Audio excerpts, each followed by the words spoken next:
Merci. Bonjour. Ça va? Vous êtes heureux d'être là? Oui. Amen. C'est super, j'ai pas de pendule en face de moi ce matin. Donc quand je commencerai à vous voir partir, je me dirai, Daniel, arrête-toi donc de causer un peu. Non, c'est vraiment, je suis vraiment heureux d'être là avec vous ce matin. Vous savez, aujourd'hui, c'est le jeûne fédéral. Alors pour nos amis qui ne sont pas forcément très habitués à notre histoire de Suisse, eh bien, la Suisse avait décrété, déjà dans les années 1830, une journée de jeûne fédéral. Avant, déjà, il y avait des temps de jeûne et de prière qui se faisaient dans les périodes troubles de l'histoire. C'était quelque chose qui s'est fait assez spontanément. Et à partir de 1838, c'est l'Assemblée fédérale de l'époque, la Diète, qui a décrété un jour par année de jeûne pour le pays. Un temps de repentance et puis un temps également d'action de grâce pour la protection que Dieu avait apportée à notre pays. Et aujourd'hui, eh bien, c'est un de ces jours, et du reste, cet après-midi, il y en a certainement qui iront marcher depuis l'un des 4 points de départ pour converger vers la cathédrale à 15 heures pour cette action de grâce. Et c'est pour ça que l'on mange, qu'est-ce qu'on mange le jour du jeûne fédéral? Le gâteau pruneau. Ah, le gâteau, la tarte aux pruneaux. Voilà. Alors, ce fait de prêcher le jour du jeûne fédéral m'a conduit à un thème qui est celui d'être des artisans de paix. Heureux les artisans de paix ou les faiseurs de paix, donc PAX, car ils seront appelés enfants de Dieu. Heureux les artisans, les faiseurs de paix, car ils seront appelés enfants de Dieu. Et je crois que nous sommes appelés vraiment à être des artisans de paix dans un monde qui devient de plus en plus violent. Et je ne parle pas seulement de violence physique, mais je parle aussi de violence avec les mots, avec les réactions que l'on a, avec nos manières de réagir aux propos qui ne nous plaisent pas. Alors je me suis demandé si j'étais la bonne personne pour parler sur ce thème, parce que voilà, je ne suis pas toujours un artisan de paix. Je dois vous le dire. Parfois, je crois que j'ai raison, et puis si je suis sûr que j'ai raison, eh bien, je vais peut-être pas être un artisan de paix à ce moment-là. Mais Dieu me travaille, et puis voilà, Salomé disait encore dans sa prière d'introduction qu'on ne soit pas bloqué par des sentiments entre autres, d'avoir toujours raison ou de se croire supérieur aux autres. Donc, vraiment actuellement, la vérité n'existe plus dans ce monde. Hein. Vous voyez, vous pouvez être candidat à la présidence de l'un des plus grands pays du monde et vous pouvez déclarer des propos tout à fait ineptes et des contre-vérités et des mensonges et ça passe très très bien. Et il n'y a pas que des candidats, c'est vraiment quelque chose qui est assez général avec les réseaux sociaux. Lisez les réseaux sociaux. Voyez comment sont les réponses. Si on dit quelque chose qui ne plaît pas à une partie des gens qui nous lisent, tchac, la réponse est cinglante. On ne dialogue plus, hein, on se lance des slogans à la tête et c'est assez dramatique.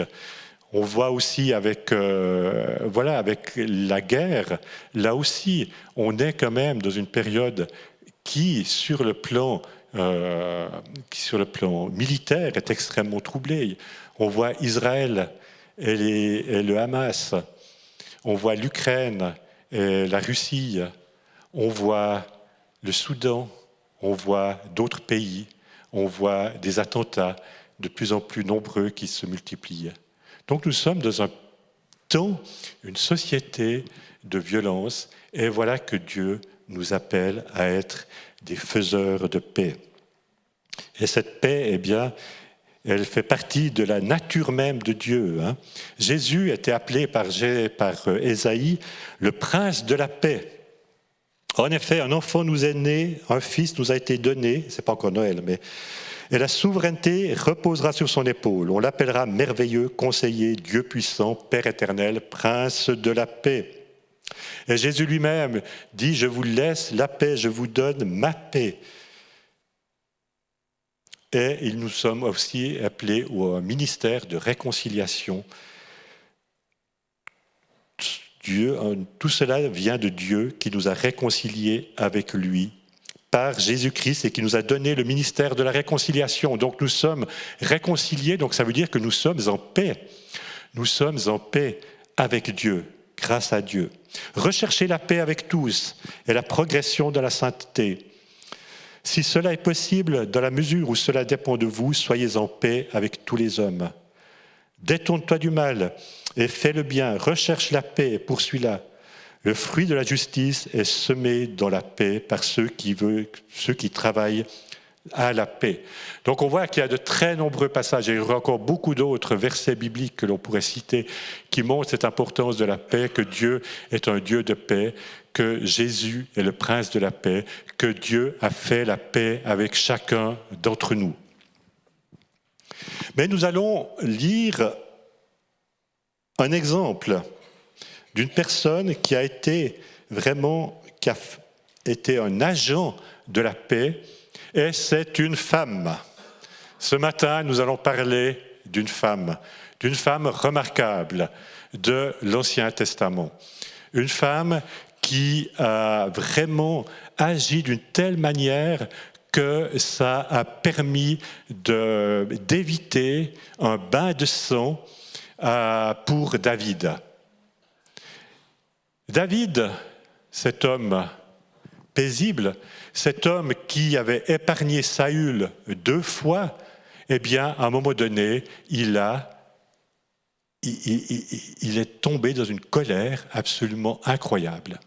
Et c'est intéressant, le texte que nous allons lire se trouve entre les deux moments où il a sauvé la tête de la vie de Saül, alors qu'il l'avait à portée de lance.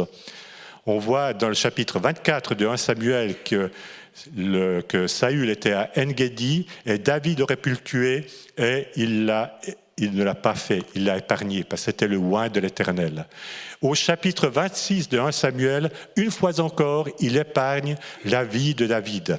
Et alors, lisons le chapitre 25, parce que là, on voit un autre David.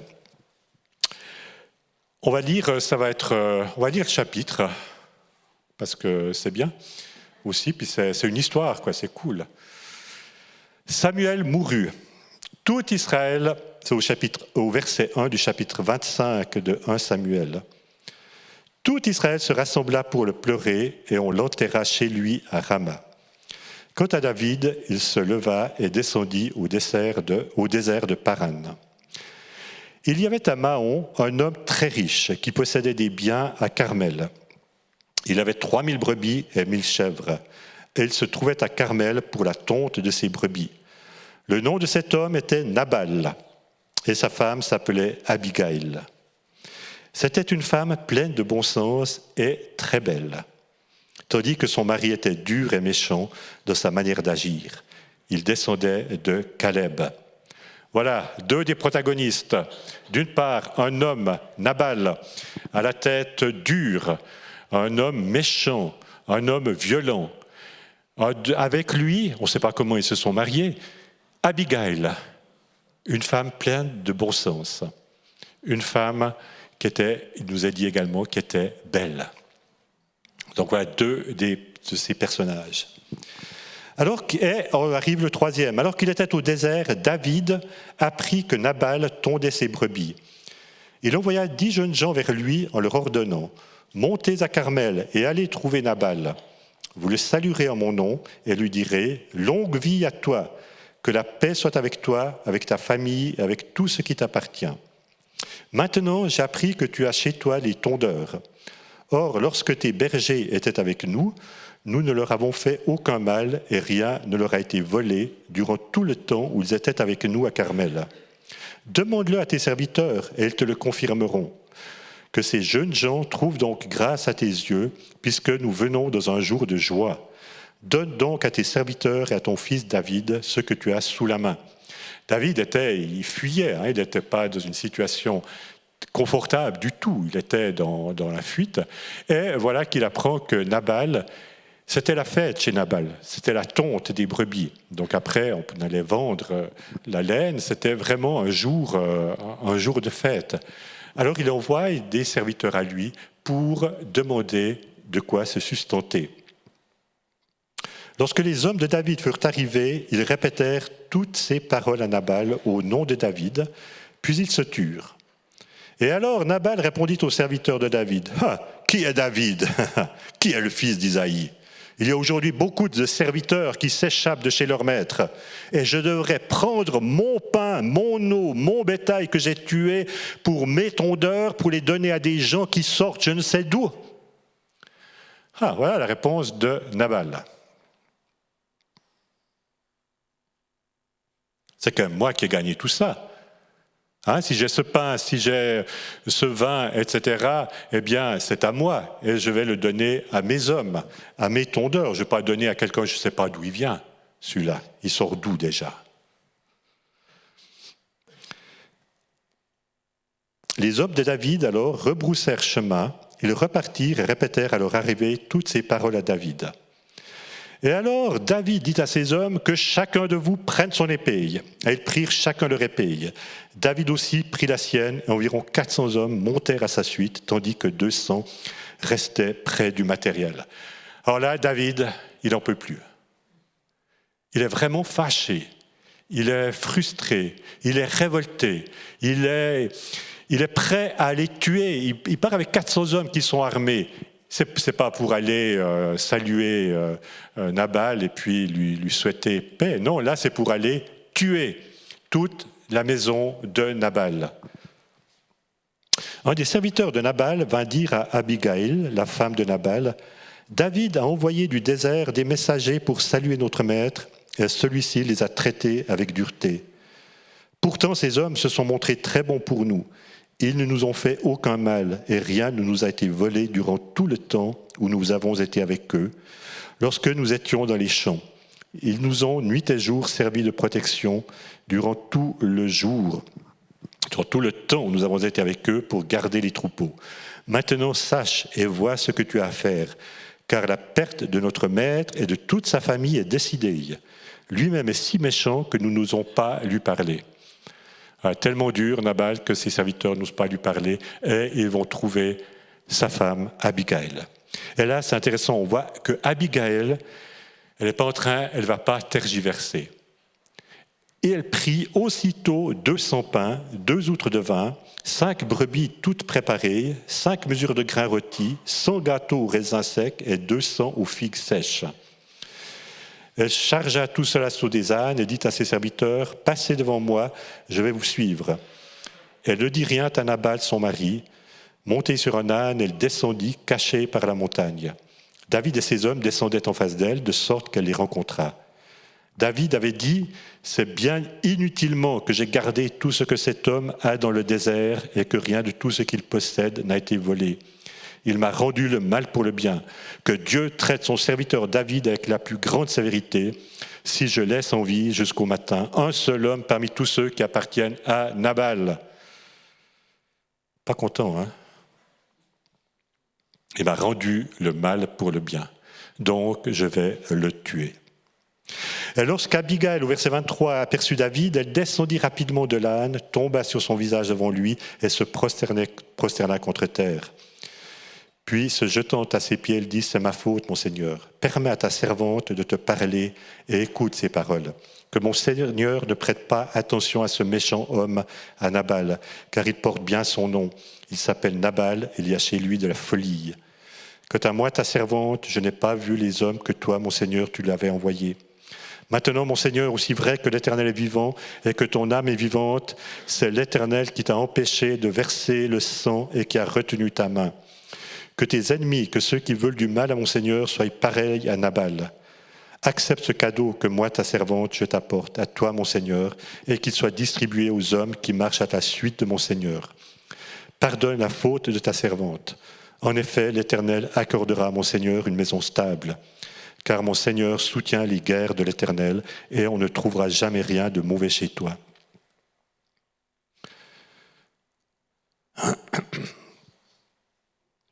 Au verset 31, « Mon Seigneur n'aura ni remords ni trouble dans son cœur pour avoir versé le sang inutilement et pour s'être vengé lui-même. Et lorsque l'Éternel aura fait du bien, mon Seigneur, souviens-toi de ta servante. » Voilà, Abigail, elle prend vraiment la... Elle n'accuse pas son mari, elle ne dit pas « mais c'est la faute de mon mari, c'est Nabal, il est fou, hein. J'y peux rien, je suis désolé, mais pardonne la faute de ta servante. » Elle prend vraiment la faute sur elle. Et David dit à Abigail au verset 32, « Béni soit l'Éternel, le Dieu d'Israël, qui t'a envoyé aujourd'hui à ma rencontre. Béni soit ton bon sens et béni sois-tu, toi qui m'as empêché aujourd'hui de verser le sang et qui as retenu ma main. » Et puis il dit après, c'est vrai que si tu n'étais pas intervenu, j'aurais tué toute la famille de Nabal. Et David prit ce qu'Abigail lui avait apporté et lui dit « Monte en paix chez toi. Tu vois, je t'ai écouté, je t'ai bien accueilli. » Et après, Abigail, eh bien, elle rentre chez elle, elle trouve son mari qui festoie, il est complètement ivre. Ils font la fête, il est dit qu'ils font la fête comme un roi. Il fait une monstre fête, c'est grandiose, mais il est complètement rond. Et ce qui fait que sa femme ne va pas lui parler ce soir-là. Elle fait preuve, encore une fois, de sagesse. Elle fait preuve de sagesse. Elle attend le lendemain que les vapeurs de l'alcool se soient dissipées et elle lui dit ce qu'elle a fait. Et alors, Nabal, il est frappé. Son cœur devient comme de la pierre. Le cœur de Nabal reçut un coup mortel et il devint aussi inerte qu'une pierre. Environ 10 jours après, l'Éternel frappa Nabal et il mourut. Et après, il y a un happy end à cette histoire.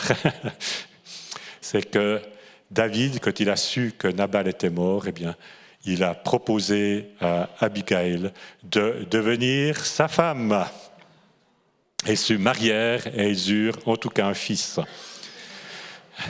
C'est vraiment une histoire assez extraordinaire que cette histoire d'Abigail. Bon, certainement aussi que David, c'est vrai qu'il a dit qu'Abigail était belle, mais c'était aussi pour donner du soutien, parce qu'elle se retrouvait veuve. À l'époque, il n'y avait pas de rente de veuve, hein, il faut bien le savoir. Et ces femmes avaient besoin d'un homme pour qu'elles puissent continuer de vivre. Alors voilà, c'est vraiment une très belle histoire, je trouve. Je ne sais pas, vous en pensez vous aussi? C'est cool, hein, de voir comment Dieu a utilisé une personne pour faire la paix, alors que David, lui, était devenu complètement furieux, furax. Et c'est ce qu'il y a de beau dans la Bible, c'est qu'on ne voit pas que les bons côtés des personnages, mais on voit vraiment ce qui est au fond de leur cœur. Et là, on voit un David qui s'est repenti à plusieurs reprises. Là encore, il s'est repenti. Mais voilà, c'est un homme, puis il avait le sang chaud. Hein. C'était quand même un guerrier, c'est pas seulement un joueur de lyre. Et puis il devait fuir devant Saül, qui était toujours en train de le poursuivre. C'était une situation qui était compliquée, c'était lourd, c'était pas facile. Et on peut comprendre qu'à un moment donné, il pète un câble. Et il ne sait plus ce qu'il va faire. Mais Dieu intervient. Dieu intervient au travers d'une femme. Et on voit, parmi les caractéristiques d'Abigail, on voit qu'elle est à l'écoute des autres. Elle écoute les serviteurs qui viennent lui dire ce que son mari a fait. Elle fait preuve d'humilité quand elle est devant David. Elle s'incline, elle dit « Pardonne ma faute ». Mais elle fait preuve de courage aussi. De courage parce que il va falloir qu'elle fasse face à son mari à un moment donné. Mais il faut aller rencontrer David, qui certainement est encore en colère. Est-ce qu'il va l'écouter? Est-ce qu'il va la tuer sur le bord du chemin? Beaucoup de courage. C'était une femme. Et elle est allée. Elle ne s'est pas arrêtée. On voit qu'elle n'a pas hésité. Immédiatement, dès qu'elle a su par les serviteurs ce que son mari a fait, elle a pris avec elle de quoi, aller nourrir les hommes de David. Elle est agissante, elle agit. Elle ne reste pas à attendre. Bon, peut-être que les choses vont s'arranger, je ne sais pas. Elle agit. Elle fait preuve de bon sens, plein de bon sens, de discernement et de sens pratique. C'est vraiment des caractéristiques qui sont importantes aussi pour nous, dans nos vies, pour être artisans de paix.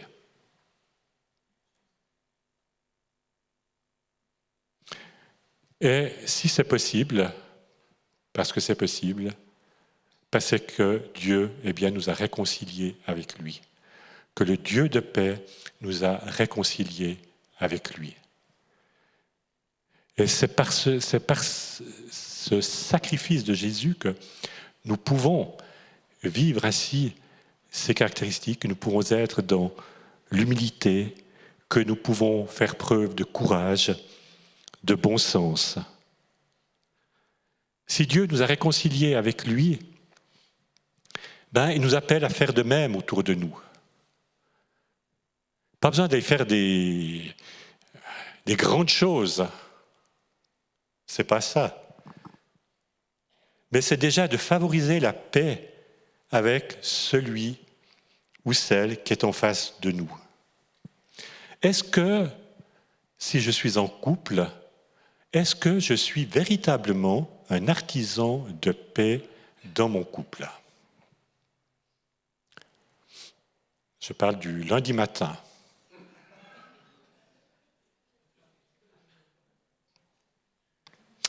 Est-ce que je suis un artisan de paix ou bien est-ce que ou pas, quoi? Est-ce que je suis un artisan de paix de ma famille? Alors, il y a la famille proche, si on a une famille proche, si on a des enfants, voire des petits-enfants pour les plus âgés d'entre nous. Mais il y a aussi la famille plus large. Il y a la famille plus large. Et puis, il y a toujours la tante qui est tellement spéciale qu'elle est pénible, des fois, elle est fatigante. Et puis, la cousine un tel, oh là là là là. Et puis, le cousin, qui est tellement sûr de lui. Hein? Le cousin Jean-Pierre. Il est tellement sûr de lui, le cousin Jean-Pierre. Excuse-moi, Jean-Pierre. Je ne pensais pas à toi. Mais je réalise, il y a d'autres Jean-Pierre dans la salle, pardonnez-moi. Parlons alors du cousin Jean-Édouard. Parce que quand même, déjà qu'il s'appelle Jean-Édouard, il ne faut pas venir lui marcher sur les pieds. Je sais ce qui est juste. Je sais ce qu'il faut faire dans cette situation. Donc voilà, comment est-ce que l'on est avec ces personnes? On entend souvent des histoires de repas de famille de Noël. À Noël. Oh là là là là. Les repas de Noël. Qui c'est qu'on va mettre à côté de qui? Est-ce qu'on va inviter tel et tel? Ah, quand même, ça serait bien, mais d'autre part, je ne suis pas sûr que ça soit une bonne chose. Enfin voilà, est-ce que nous sommes des artisans de paix là? Et sur notre lieu de travail, on peut se poser la même question pour celles et ceux qui travaillent. Et sur mon lieu d'étude, pour celles et ceux qui étudient. Est-ce que je suis un artisan de paix ou bien est-ce que, au contraire, je vais faire monter la mayonnaise quand on peut, au travers de critiques, de paroles malveillantes, etc. Dans mon quartier, et puis dans mon église aussi. Parce que, voilà, on sait que tout le monde n'est pas un artisan de paix dans l'Église. Et avec l'autre avec lequel je ne suis pas d'accord. Il y a beaucoup de situations qui sont proches de nous, qui nous concernent directement. Ce n'est pas d'aller faire des manifestations comme ça, mais c'est d'être artisan de paix déjà autour de nous. Et je crois que Dieu nous appelle vraiment à cela, à ce que nous puissions être ces artisans de paix, que nous, surtout à une époque dans laquelle nous sommes aujourd'hui, dans laquelle les choses en termes de haine vont de plus en plus vite. J'ai l'impression que ces 10 dernières années, ça monte de manière exponentielle. On ne sait pas où ça va s'arrêter, mais que l'Église soit sel et lumière, que l'Église et ses membres, évidemment, soient des artisans de paix autour de nous. Et pour cela, nous avons vraiment besoin de Dieu dans nos vies.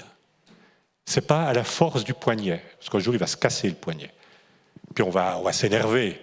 Vous voyez, des fois il y a une personne qui tue des gens de son entourage, et puis les réactions des gens d'à côté. Oh, mais il était tellement gentil, il était tellement brave cet homme, il était tout calme, on n'aurait jamais pensé ça de lui. Ben oui. Donc invitons vraiment Jésus dans nos vies le lundi matin à partir de 6 heures. Parce que ça commence peut-être à 6h30, les difficultés, parce qu'elles seront là tous les jours, pour moi aussi. Donc vraiment, demandons au Seigneur.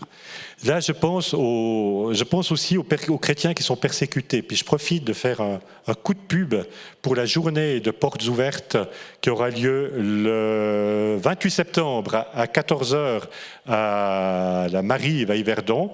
Et puis ensuite, il y a pour les jeunes la All Day Night, qui est la nuit aussi pour les jeunes, pour les chrétiens persécutés. Vous imaginez, vous avez des personnes qui viennent massacrer votre famille, ou bien qui vous mettent à l'écart de la communauté parce que vous êtes chrétien et que tous les autres ne le sont pas, mais vous avez renié votre foi précédente. On vous met de côté. Aimez être un artisan de paix dans ces conditions. Ça ne peut être que par l'œuvre de Dieu. Ça ne peut être que par l'œuvre de Dieu. Donc nous avons besoin, on l'a chanté, il nous a été rappelé, nous avons besoin du Seigneur dans nos vies. Et ça ne veut pas dire être mou et servile, pas du tout. Ça demande du courage. Ça demande du courage parce qu'il faut aller parfois au-devant des situations. C'est d'aller régler des situations. Avec la personne avec laquelle je ne suis pas d'accord, c'est d'aller lui dire, parce que sinon après la situation elle pourrit, et puis voilà. C'est parfois, c'est aussi monter sur la brèche aussi à certains moments. On a vu, je ne vais pas faire trop long, mais c'est intéressant de lire la lettre, la pétition qui a été adressée par l'Église La Porte Ouverte à Mulhouse au président de la République française suite à la séance d'ouverture des Jeux Olympiques. C'est extrêmement intéressant, vous pouvez la trouver sur leur site, c'est extrêmement intéressant de lire ça, parce que c'est une lettre qui est pleine d'amour, qui n'est pas en train de dire « bande d'incapables, vous n'avez rien compris », puis c'est scandaleux de faire ci, c'est scandaleux de faire ça, c'est de dire « eh bien voilà, Monsieur le Président, voilà en quoi je crois. Je crois en Dieu, je crois en Jésus-Christ. » Et j'ai l'impression qu'on ne nous laisse plus la parole, qu'on n'a plus le droit de vivre notre foi de manière libre, alors qu'on donne la parole à d'autres groupements. Eh bien, je vous demande vraiment de respecter la Constitution de notre pays pour que nous puissions vivre notre foi librement. C'est beau, ça c'est des manières de réagir qui, je pense, sont nécessaires. C'est de ne pas laisser tout passer comme ça, mais c'est de le faire avec amour.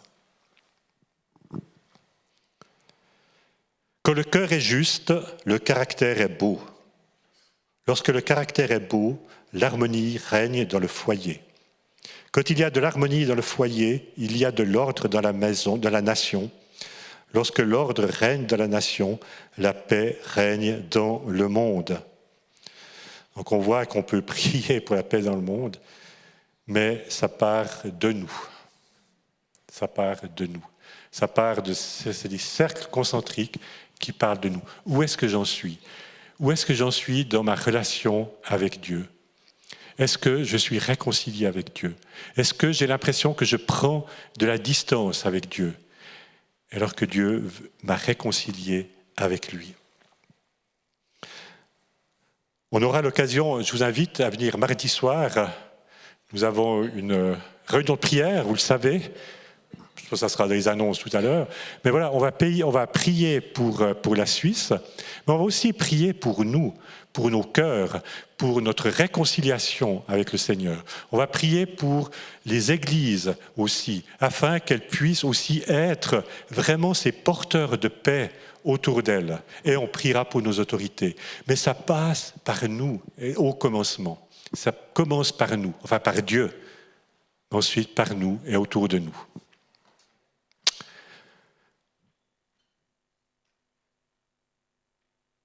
Je vous propose de prier.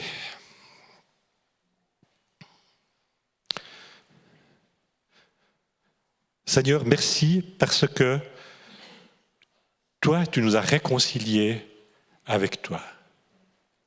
Alors que nous ne méritions rien, alors que nous avions préféré prendre notre propre chemin, qu'on n'en avait pas grand-chose à faire de toi, toi tu es venu. Tu es venu et Jésus, tu es mort sur une croix pour chacun d'entre nous. Et là, eh bien, tu nous as fait enfants, tu as fait de nous tes enfants, tes héritiers. Eh bien, Seigneur, tu as des projets de paix, que nous puissions vraiment vivre cette paix que tu nous as acquise, toi, et que tu nous donnes, non pas comme le monde donne, mais en abondance. Seigneur, que cette paix puisse remplir nos cœurs et que nous puissions la transmettre autour de nous, transmettre la paix que tu nous as donnée à d'autres et transmettre aussi, eh bien, que ça soit une réalité pour de plus en plus de personnes, Seigneur, qu'ils soient réconciliés avec toi. Alors ce matin, eh bien, s'il y a des personnes aussi qui ne sont pas réconciliées avec Dieu, eh bien, c'est possible. Je vous en supplie, écrivait l'apôtre Paul à l'église de Corinthe, soyez réconciliés avec Dieu. Alors c'est encore le jour, c'est encore un jour de grâce.